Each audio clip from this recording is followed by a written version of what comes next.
जैसे हम कहते हैं ना कि हमारे पिताजी हमारी हत्या नहीं कर सकते हैं, इसका अर्थ ये नहीं है कि वो हत्या नहीं कर सकते, वो हत्या नहीं कर सकते हैं। तो सकते वर्ड के भी दो मतलब होते हैं। तो ईश्वर चमत्कार नहीं कर सकता है मतलब वो चमत्कार करने का उसका स्वभाव नहीं है। अब चमत्कार को अगर आप ये समझ रहे हैं कि लॉज के बिना बिना किसी लॉज के वो कृत्य करना, तो ऐसा आज तक किसी भी कल्प में कभी भी सृष्टि में हुआ ही नहीं है। तो इसके बारे में एग्जैक्टली हम डिस्क्रिप्शन नहीं दे सकते हैं कि ईश्वर ऐसा कभी किया है या नहीं किया, क्योंकि कभी किया ही नहीं है। तो वो कैपेबल है या नहीं है इसके ऊपर हम बहुत ज़्यादा बात नहीं कर सकते हैं। पर वो नहीं करता है, उसके रीजंस हैं, क्योंकि जीव उससे भ्रम में पड़ जाएगा। एक पॉइंट तो ये, लेकिन एक इसके अलावा आप बीच में और एक चीज़ गलत समझे थे। वो गलत आप ये समझे थे जो मैंने कहा था कि वो कांस्टेंट्स को बदल भी सकता है, तो उससे तो चमत्कार हो जाएगा। तो उससे चमत्कार नहीं होगा। चमत्कार का क्या आशय है वो भी एक बार एक्सप्लेन कर देता हूँ। जैसे मान लीजिए कि उसने जी की वैल्यू बदल दी किसी अगले कल्प में, अगली सृष्टि में, जब वापस से यूनिवर्स का साइकिल आया, अलग यूनिवर्स बोल दीजिए, कुछ भी बोल दीजिए, तो वहां पर अगर उसने जी की वैल्यू बदल दी, तो अब जी की वैल्यू कोई ऐसा लॉजिकल लॉ नहीं है जो चेंज ही नहीं हो सकता है। जी की वैल्यू बदलने से क्या होगा, यूनिवर्स जिस तरीके से एक्सपेंड कर रहा होगा या जो भी चीजें उसमें अंदर हो रही होंगी, उनकी स्पीड, उनकी गति, उनका तरीका, उनका फॉर्मेशन बदल जाएगा।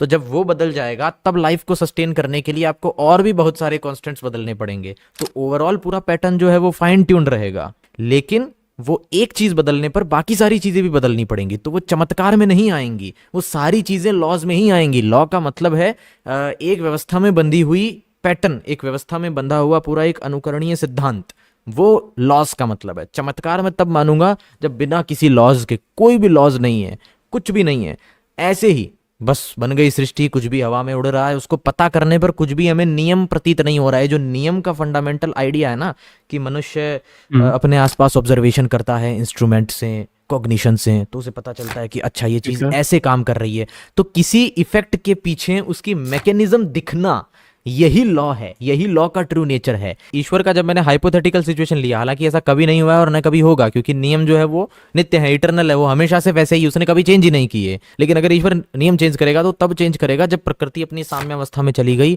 जहां कोई लॉ काम नहीं कर रहा है, कुछ नहीं है, पूरी क्रियाहीन अवस्था में है, तब वो शुरू से फॉर्मेशन करेगा। साइंस चाहे कुछ भी कर ले, साइंटिस्ट चाहे कैसी भी मशीन बना ले, उनके पास ऐसा कोई मेथड कभी आ ही नहीं सकता है कि वो ग्रेविटी को चेंज कर दे, इसलिए वो उनके पास इम्पॉसिबल है। लेकिन ईश्वर को हम क्लेम करते वक्त ही ठीक है। उसके पास ये सामर्थ्य बता रहे हैं कि वही प्रकृति को अरेंज करता है। सबसे पहले मतलब तो फिर पॉइंट इस शायद मैं हिसाब क्या से कहना चाह रहा ईश्वर हूँ, जो है वो लोहे को तैरा सकता है पानी पे, अगर चाहे तो।